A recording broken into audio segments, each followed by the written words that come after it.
can't believe I'm kind of doing this because like running on like zero sleep. I'm sure. Yeah. Newborn. Crazy. But that's why I started stacking them in twos. I was like, well, I'm not going to talk to 12 breweries. I'm going to talk to six breweries about 2 beers. The third of 12 beers of Christmas for this year is North Star Pils from Fair State Brewing Cooperative. This crushable, almost smash beer is brewed with a new malt out of Rahr, North Star Pils, and a new hop variety from Germany, Diamant. We get an earful of beer nerdery from founding brewer Niko Tonks as he talks about these 2 very unique new ingredients, as well as his overall process for running new malts and hops through the brewhouse to experiment and see what they're all about. The 12 Beers of Christmas is brought to you with ongoing support from BSG Handcraft, Imperial Yeast, and the Patreon supporters of Chop and Brew. Join them at patreon.com/chopandbrew. Here we are on the third of 12 Beers of Christmas. This is North Star Pils, brewed by Fair State Cooperative Brewing, and this is Niko Tonks of Fair State. What up, Niko? How's it going? I also brewed this beer, so this is very good. I wore this shirt in honor of our shared time in Austin, Texas. Woo! There you go. I'm wearing my Pils green and red Christmas outfit, Christmas tree, very seasonal. I love it. You brewed this beer. I did. And you also brewed beer number 4, which we're not going to talk about yet. But I picked these two beers almost because of a reason that you pointed out. They are very polar opposites. Yep. For many reasons. So North Star Pils is essentially a smash, correct? Yeah, pretty much. There's a touch of Environment Pils in there, which we'll get to in a second. But yeah, pretty much. Okay. But the star of the show is this new North Star Pils from Rahr. Yep. Yeah. I was talking to Michael Dawson, who works at Rahr, a good friend of mine, and he was kind of saying it's akin to some degree to the old world Pils that used to be out there. Can you tell me about North Star Pils from your perspective? Yeah, that's a really interesting question that I didn't ask the people at BSG is what the barley varietal is. It's not that Moravian. I think it's Moravian 37 is the one that is that old world Pils that was forever and a day the Summit like house Pilsner malt. I assume that Dakota Soul still is that particular malt, although I don't know. Yeah. So the deal with North Star Pils is that it's a little bit closer to what you might get from a continental Pilsner malt, as opposed to the sort of classic American character you get out of Rahr premium Pils. So it's really splitting hairs, but for people who are into lager beer, it's an important distinction. They aimed for 2 things. One is they wanted low color, which is great because it really, really means you can make like a nice Helles. You can make a nice Pilsner that is very pale and not mess it up. And you can give it the full 90-minute boil you want to. You can run it through a step mash, not pick up too much color, and really end up with a nice pale beer, which for me is like a big selling point. Low color Pilsner malts that still have a nice full flavor are can be hard to come by. And the other thing they did was they shot a little bit lower on the Kolbach index. So it's a little bit less fully modified. I mean, it's still pretty much fully modified. You can still do like a single infusion mash with it. But it is a little bit less well modified. That's what I should have said, less well modified. And so to me, what you get out of it is a little bit more of a European character. So it's still, it's less sort of grainy, crackery, and more kind of sweet and round than say Rahr premium Pils. So to me, it was Juno from BSG called me and was like, hey, we have this new Pilsner malt. I know you make lots of lagers and are interested in them. Would you like to try it? I said, of course. And it's a very interesting malt for me because we make Crank and Foamers, which is this, American adjunct lager that we make. And it's an appealing malt to try out in that beer, for example. So this beer is a straight up Pilsner. It's a little bit on the lower on the ABV side, the gravity side. It's like 4.4. And it's almost exclusively Rahr North Star Pils. There's a touch of Environment Pils in there just because I needed to bump it up with the lot that Juno gave me. And then, so I think it turned out great. I'm super excited about this malt, and I'm looking forward to using more of it. I think it really does kind of bridge the gap where it's not full sort of continental European. Like you wouldn't necessarily mistake, for someone who drinks a lot of beers made with, say, Weirmann Pils, you wouldn't necessarily mistake it exactly for that malt. Mm-hmm. But it's also distinctly different than Rahr Premium Pils in that it doesn't have that sort of, it doesn't have as much of that sort of grainy, crackery thing, which to me comes off a little bit raw. You know, it's a little bit, it's very like American lager as opposed to continental lager, you know? Yeah. The color was like struck me as soon as I poured. I was like, wow, that is super, super pale. And it's kind of like you said, it would be a nice blank canvas, right? Because from here, you can do just about anything or do nothing. Yeah. And this isn't filtered. So this was brewed at the taproom brewery. It was about as small as batch as I could pull off. It netted about 5 barrels, just because that was the sample lot of the malt that I could get.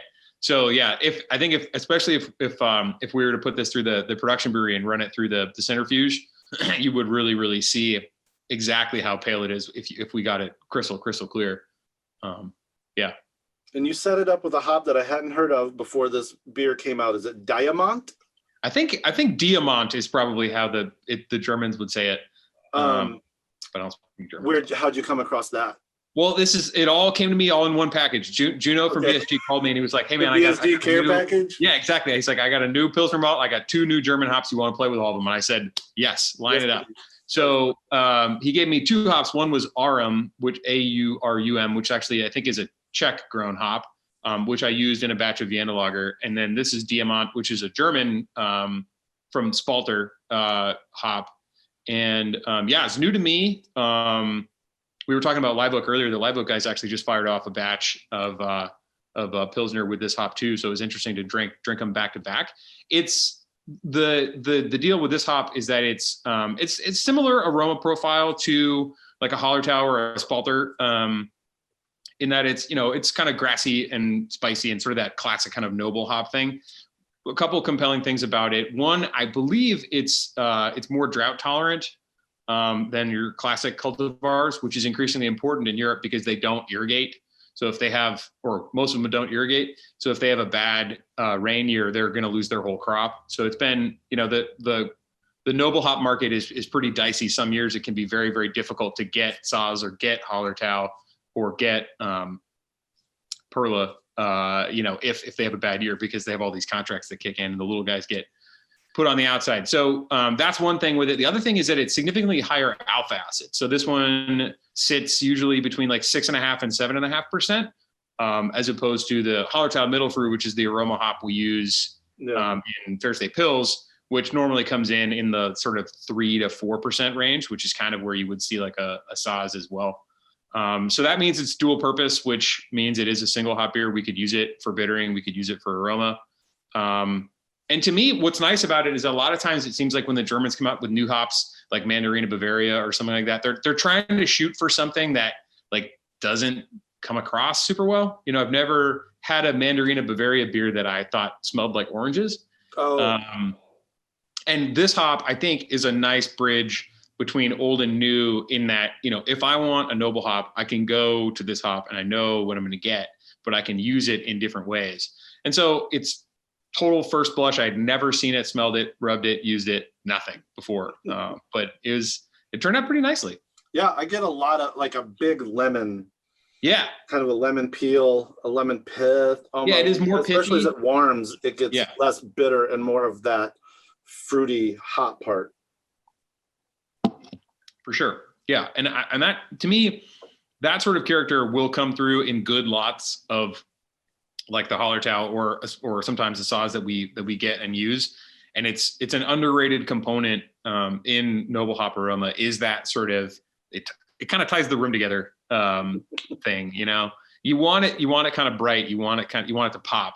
You don't want it to just be like a bag of herbs. We make Keller Cosbeck, for example, the Keller Pils that we make sort of intermittently. Cosbeck to me is very, very herbal. And so it comes off almost a little bit more like an Italian Pils, like where it's just like punching you in the face with a bag of herbs. To me, it's like dill and it's kind of woody. And that's fun, but it is very, very distinctive. And this hop to me, you could blend with other noble hops if you wanted or needed to. So I guess the other thing aside from the beer itself that I was going to ask that this kind of opened the door for was like, so somebody comes to you like Juno with a bunch of stuff to try. Um, do you like doing it this way? You kind of just strip down a couple of components, or do you also appreciate like subbing in for a beer that you know very well so you can taste? Like, kind of how do you approach that from a brewer that also has to sell, most likely needs to sell, wants to sell what's coming out of the fermenter? Yeah. So for me, it totally depends on what the ingredient is. If somebody rolls up in this case and say they have a new pilsner malt, to me, I would definitely be most interested in building a beer around it, because most of the time when we're using a pilsner malt, it is either the only malt in a beer or it's very, very close to the only malt in a beer. And so it's so say, for example, if somebody, if he had come and been like, hey, do you want to brew a batch of Fair State Pils with this? I would have said no, because there's too much risk, that it would be not bad, but so different. Yeah. From the beer. And speaking of Keller Kosbeck, actually, no, it wasn't Keller Kosbeck. It was a different batch of Pils back in the day. This was like 2015, 2016. There's a Czech malt that I really, really like that I learned I could get my hands on. And so I got, 30 bags of it or whatever, 15 bags of it, and made a batch of Pils. And I was like, we'll just sneak it through there. It's Fair State Pils. It's just back in the olden days, and nobody will notice, and we'll just be able to get a sense of whether or not we like it. And I ended up having to completely change the name of the beer. I was like, no, this is a Czech Pils. It's totally different. Please. Because like the people who drink certain beers are going to latch onto it and be like, this is wrong. Whether or not it's bad, like this is not what I paid for. It needs to be different. So for something like Pilsner malt or something like, I guess that's the biggest one. I would definitely want to build a new beer around it. For hop varieties, that's interesting. It kind of depends on what it is. If it's like a new experimental American hop, we do so many different one-off IPAs through the tap room that, again, it's pretty easy to just throw off, we're like, oh yeah, so a month from now, I got a spot for 7 barrels IPA. We can throw that in there and see how it comes out. For something like this Diamant or the Arum, the other one that he gave me, those I can work into a beer and kind of get a sense of where it's at and how it's different without being worried about it affecting the beer too much. So actually I've been using Vienna Lager in the taproom as kind of a test batch for different noble hops. Because for years and years, when it was an all the time beer, it was all Sterling. Mm-hmm. And now that it's in my hands and I just make it for the taproom, I've been kind of messing around. So I did a Saz one, I did this Arum one, I did a Perla one. We're just kind of moving it around and seeing what sticks. On the big, I'm always wary about new ingredients on the big scale. Like if we wanted to do a 30 barrel or either 60 or 90 barrel batches, which is what we do in St. Paul at the production brewery. Like that's a lot of liquid. And if it doesn't come out the way you want it to, then you're pretty much stuck holding the bag on something you either need to figure out how to rebrand or just eat it. And neither one of those is an attractive option. So, that takes some finesse for sure. How often does a test ingredient then get kind of put into play? Or will this kind of be like, that was nice? That was fun. I mean, I would say most of the time it's kind of that was nice. Because the vendor also just wants, like Juno wants a case of crawlers to take to BSG, right? Yeah, I just gave them a keg for because they have like a little bar in the malting facility where they can do sensory and stuff like that. And, when the world is normal, if you go to take a tour of Rahr Malting, they have the little beer stube and they'll have, 6 or 8 beers made with their malts or BSG products on tap. And this would have been one of them. But, so I just gave them a keg and that way they can do sensory on it and get some, in practice, not just from the hop grower tasting notes. Or just be like, yes, this is what Rahr North Star Pils tastes like in a beer designed around this malt. Yeah. So I kind of lost the thread. How often maybe something goes mainstream, but I think you. Exactly. Sorry. I was thinking about the beer stube and how much I want to go to Shakopee and have a couple beers. I mean, what's nice is that, because we have the big brewery and the small brewery, you can always keep things in your back pocket. So people are always trying to, give you new malts and stuff to try. And it's nice to be able to be like, I like that. I know where it fits. I can bring it back on the 7-barrel scale a year from now and have this little toolkit that you can pull stuff out of. And sometimes that does go bigger. So we, for example, Best Malts in Germany, they make a Pilsner malt that's very, very pale. Speaking of pale Pilsner malts, it's called Heidelberger. And I bought, just a few bags of it and made a lager with it and really, really liked it. And it was kind of like, flag it. That's one that we got to find a home for. So when we did our collaboration with Live Oak Brewing this year, Jiggle Proofer, it was like, great. This wants to be like a snappy, crispy little super hoppy pale lager. Like we're going to order in that Heidelberger because it's going to, it'll just give it like a certain difference and lighter color, because our house Pilsner malt is a Bohemian Pilsner malt, which is definitely much darker. So, it's kind of a crapshoot, and it kind of depends on where we're at.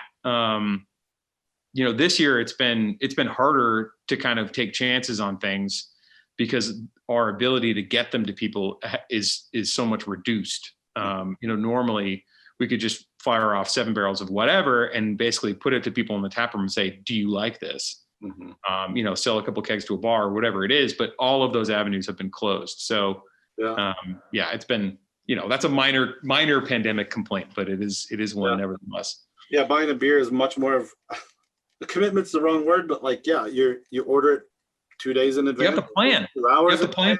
Yeah. Yeah. You're not casually encountering new beers, Well, and I mean, if you think about it, I haven't had a sample of beer. Mm-hmm. If anything, I've had way too many crowlers of beer to myself since March. Like, there's no such thing as, like, for better or worse, industry perspective of sampler flights. There are no more sampler flights. Right. I mean, I don't love flights, but, getting a sample of this, that, getting half pints even, forget flights, right? Half pint, 8-10 ounces. Yeah. It's a lot easier to manage than 25 ounces by yourself. So, I do appreciate when people take chances on buying new beers sight unseen, especially stuff like a little Pils that's not, it's not hypey. It's not an IPA.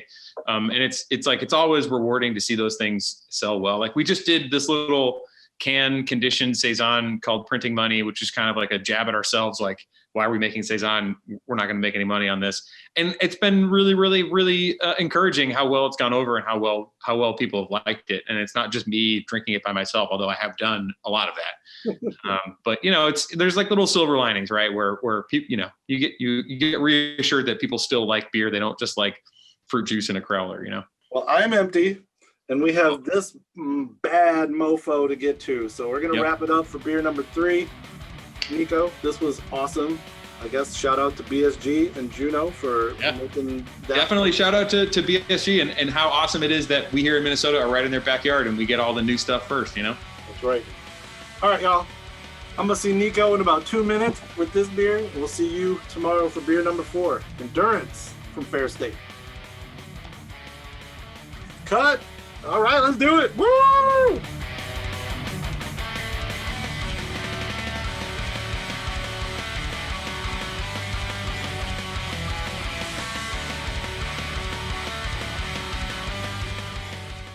I think every single person who's moved to Austin since, the mid 1970s has been blamed for ruining Austin. I think that's like a through line in the city of Austin's history. So it's contagious, right? This probably happened to you while you were living there, but by the time, 2011, 2012 rolled around, we were like, oh man, all these Californians are totally ruining this town. We've only lived there for 2.5, 3 years.